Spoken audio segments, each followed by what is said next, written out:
Militairement, c'est fini. À 11h30, le mercredi 30, les soldats communistes entrent dans le palais d'Oklap où les attend le général Moon. Une autre histoire commence. L'ancien monde se liquide sans brutalité, comme si c'était écrit depuis toujours.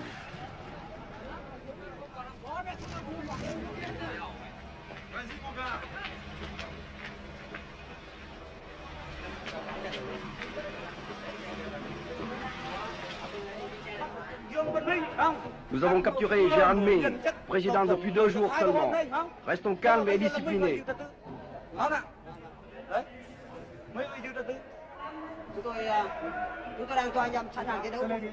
Je donne le pouvoir à ceux qui sont beaucoup plus mérités que moi.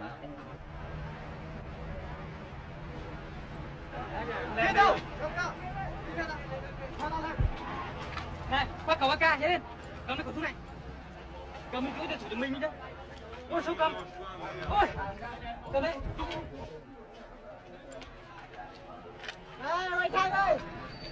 Quelques soldats perdus continuent à tirer. Ici, l'ancien hôtel de ville de Saigon.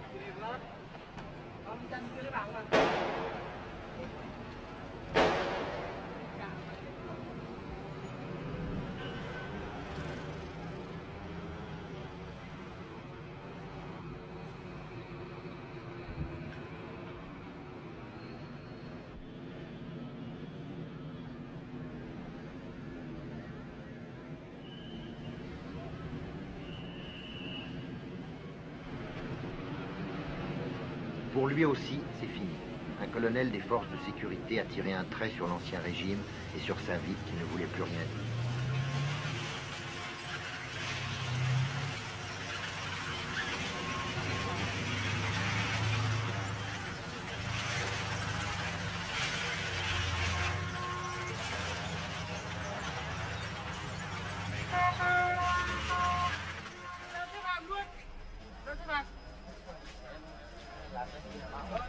Les prisonniers au palais d'Oklap. Baissez les bras, dira un soldat vainqueur. Jamais dans l'histoire on n'aura vu une ville changer de main, changer de régime, avec aussi peu de brutalité et de représailles individuelles. Un signe pour l'avenir, que chacun interprète selon ses convictions et ses hantises, prématurément. Không, bây giờ nha, nó đang thuộc ở trên rồi. Nó thuộc trên cái tầng rồi. Còn cái nó thấy nó nằm đâu. Hả? Sao mà đây đâu? Bên kéo cái này thôi.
Amorce de remise en ordre dans la ville livrée à l'anarchie. Des enfants de 12 ou 13 ans à la gâchette trop facile patrouillent dans les rues avec leurs M16 américains.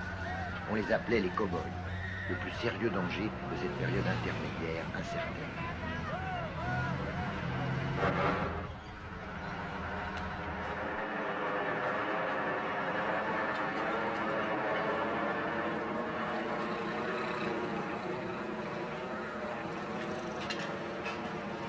Les écoliers, pratiquement et symboliquement, nettoient Saigon de ses ordures passées.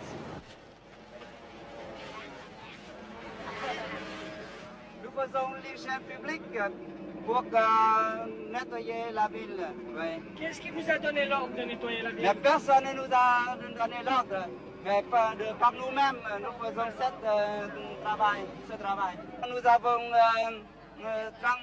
Nous avons transmis l'ordre élève par élève et nous nous sommes réunis aujourd'hui quelques centaines d'élèves et nous proposons aujourd'hui de nettoyer le rectangle qui entoure notre école.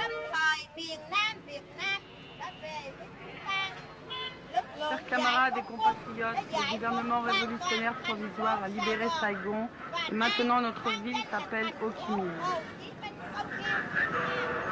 Les petits hommes verts s'installent. Ils font connaissance avec Saigon, Saigon fait connaissance avec eux. La ville s'adapte grâce à sa traditionnelle souplesse. Elle joue le jeu de la victoire, un jeu qui ne sera pas sans lendemain. Parfois dans l'enthousiasme, parfois dans le doute. Malin, trop malin celui qui essaye déjà de faire la part des choses.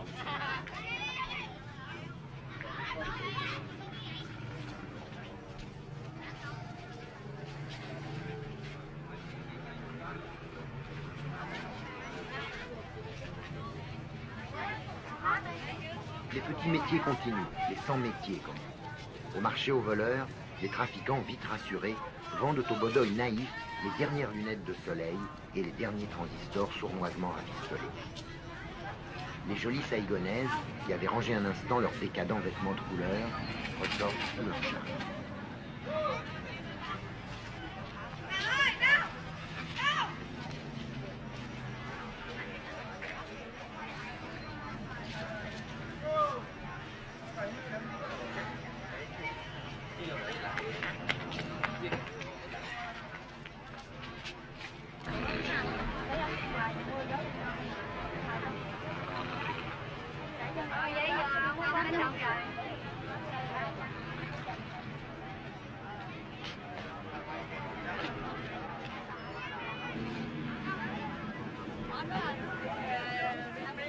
Les motos, nerfs de la vie saïgonaise, ont soif. Des malins vendent de l'essence trafiquée au coin des rues, 2000 piastres pour le litre. La vie habituelle s'adapte et tente obstinément de durer avec ses petits trucs et ses petites libertés précieuses. Mais on sait qu'elle n'a qu'un temps, qu'un autre ordre, plus honnête et plus sévère, va s'installer.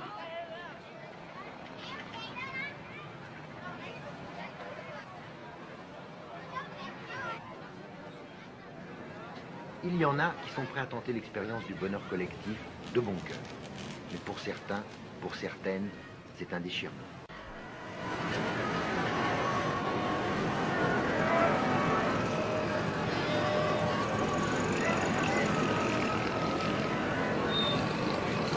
Superficiellement, Saigon n'a pas tellement changé.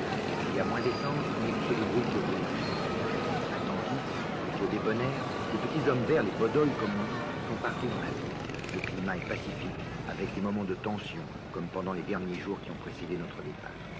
Les combattants du Nord, responsables de la force de frappe révolutionnaire, puis les maquisards du Sud, découvrent une vie extendue condamnée à manger mortel et d'austérité dangereuse. Les gens de Saigon s'apprivoisent au son des haut-parleurs qui diffusent assez lourdement des slogans dont personne n'a vécu.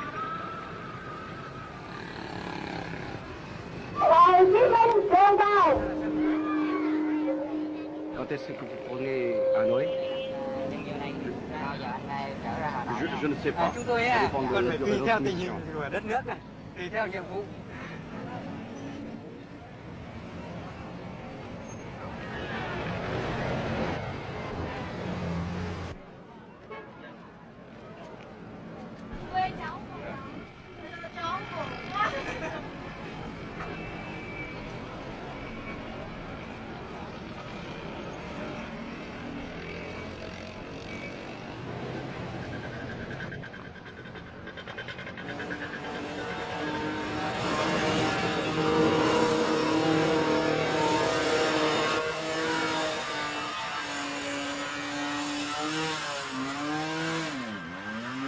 Leçon de conduite dans la ville. Les bodoïs rencontrent les choses de l'Occident.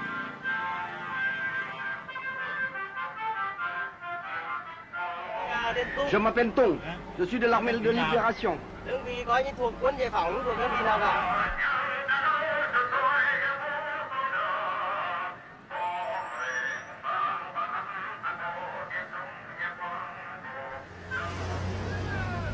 révolutionnaires arrivent à Saigon, leur plus petit.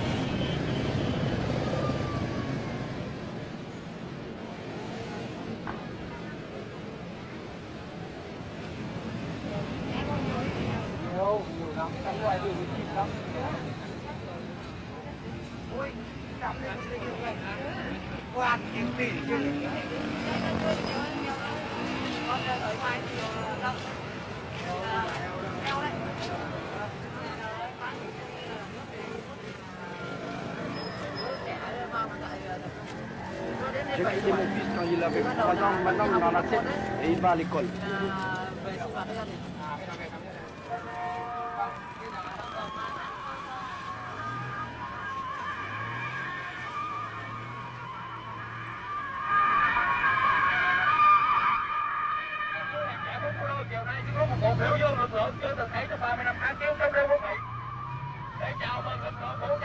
Devant le palais d'Okla, partout dans la ville, naissent des manifestations ou des meetings plus ou moins spontanés.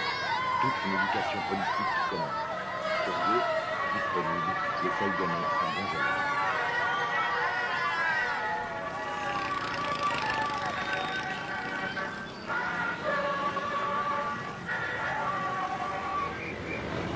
Le premier jour, plus de police, plus de matériel. Anarchistes par nature, les gens de Saigon en ont profité pour embouteiller plus que jamais les trafics. Les jeunes du comité révolutionnaire populaire essayent de raider la circulation avec un succès relatif.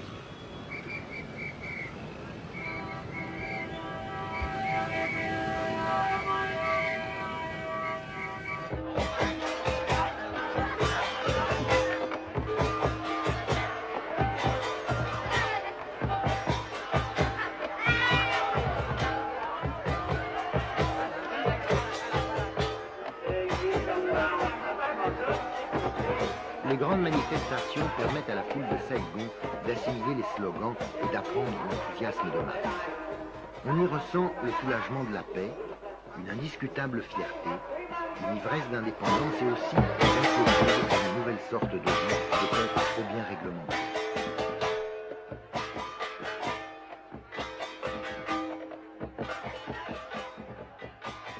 Est-ce qu'il n'y a pas une différence entre les gens du Sud et les gens du Nord? Non, je crois qu'en ce temps-là, on s'en aime. On dit que les gens du Nord sont plus sévères, non? Avant, maintenant, Maintenant, pas du tout? mais pas du tout. Ça vous inquiète pas qu'il y ait tous les gens du Nord, là? Je crois maintenant il est un pitié pour les gens du Nord. Du Sud, pardon. On ne sait pas, mais on se libre. Je suis content maintenant. Vous n'avez pas peur du communisme? Oh, je ne peux rien. Je suis libre dans mon pays. Je dois accepter ça. Madame Go-Batan, personnalité bien connue de la Troisième Force, exprime l'espoir d'une démocratie socialiste originale pour le Sud. Elle représente sans aucun doute, confusément, l'opinion de la majorité de ses concitoyens.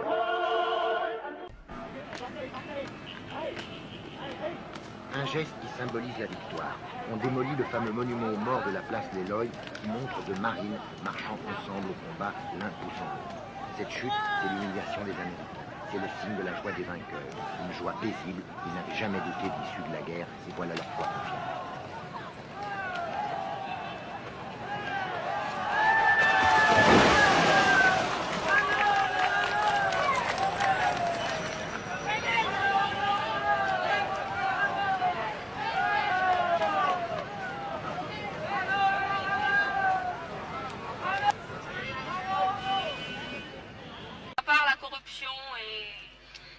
Et si le gouvernement est dur, qu'est-ce que vous allez faire? On va essayer d'accepter au début. Si vraiment on ne peut pas accepter, soit peut-être qu'il y aura une révolte ou si tout le monde est courageux. Ou alors si tout le monde accepte d'accepter, de supporter la vie dure là, il y aura une petite somme qui va essayer de se suicider pour essayer de raccourcir la vie, et puis c'est tout.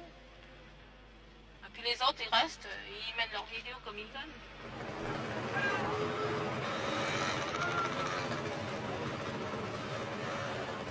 Pour d'autres, pas tellement nombreux sans doute, il n'est absolument pas question de jouer le jeu du socialisme, quel qu'il soit. C'est le refus total, le blocage, l'horreur.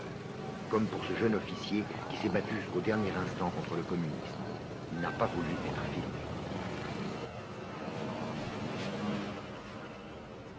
Tant que la liberté existe encore au Vietnam, je désirais vivre au Sud-Vietnam, c'est mon pays.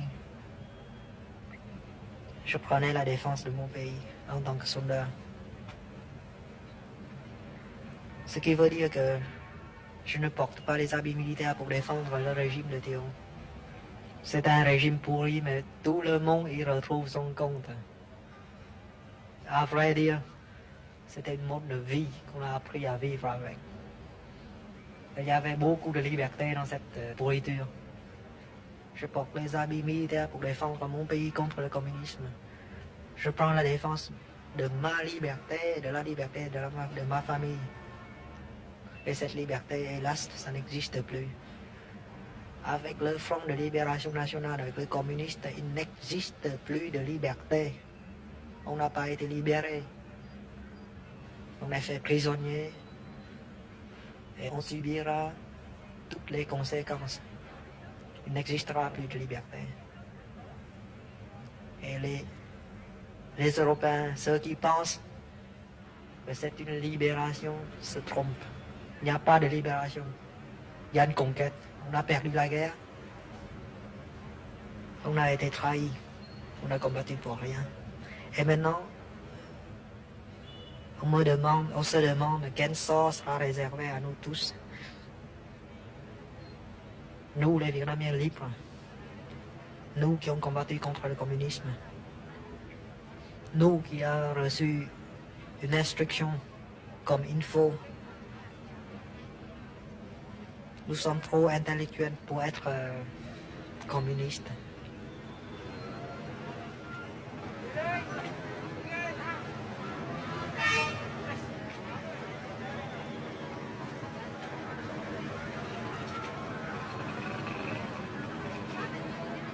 C'est un travail collectif. Et ce qui est important, c'est que ce sont nous qui décidons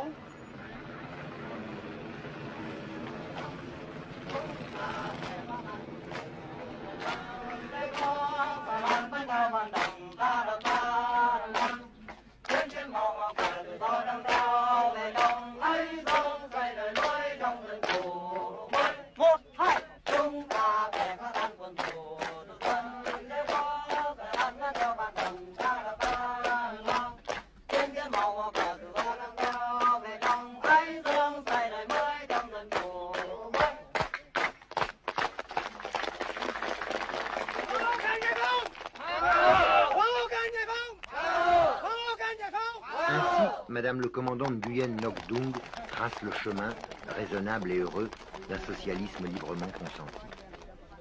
L'histoire va-t-elle lui donner raison? La personnalité du Sud, originale et individualiste, sera-t-elle tant soit peu respectée? L'unification du Vietnam se fera-t-elle en douceur, avec l'approbation de tout un peuple fier d'avoir retrouvé la paix et la dignité? Les vainqueurs auront-ils le courage, la clairvoyance de ne pas accélérer la mise au pas de Saigon? À toutes ces questions, faites d'espoir et de doute, on ne doit pas encore essayer de répondre. La Bastille a été prise il y a un mois à peine, le siège, la révolution commence en pleine.